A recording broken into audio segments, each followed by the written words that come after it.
The first sounds we learn at school are our vowel sounds. The vowels A, E, I, O and U have a long sound and a short sound. Practice reading and writing these sounds at home.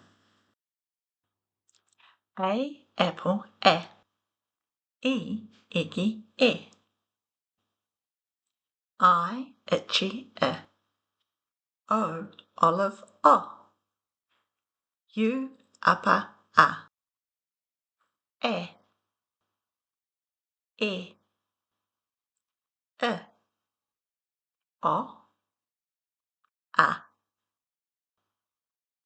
E, O, E. I, A. E, E, A.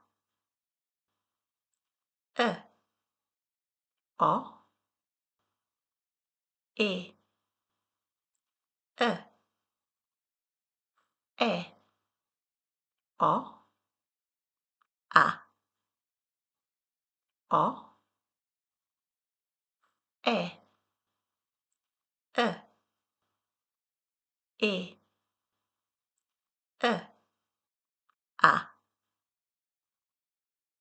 E, E, I, O, A.